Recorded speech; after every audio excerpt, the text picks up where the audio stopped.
তিন শ্রেণীর মানুষের সাথে আল্লাহ কথা বলবেন না। তিন শ্রেণীর মানুষ জাহান্নামে যাবে। তার এক শ্রেণীর মানুষ হচ্ছে মুকাদ্দিবুন বিল কাদারে, ভাগ্যকে যে অস্বীকার করে। ভাগ্যকে অস্বীকার করা হয় কিভাবে? যে আপনার ছেলে আর আমার ছেলে ঢাকা থেকে আসছিল, সিরাজগঞ্জে আপনার ছেলেটা গাড়ি থেকে নেমে গেছে, আর একটা গাড়িতে উঠেছে। ওই গাড়িটা সামনে অ্যাক্সিডেন্ট হয়ে গেছে, আপনার ছেলের হাত ভেঙে গেছে। এখন আপনি বলছেন, আহারে আমার ছেলে যদি আগের গাড়ি থেকে না নামতো তাহলে হাত ভাঙতো না।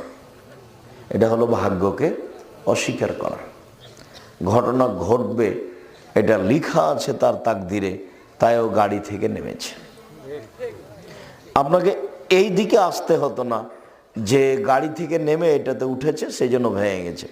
এখন আপনাকে বলতে হবে যেটা ঘটেছে তাকদির, চলো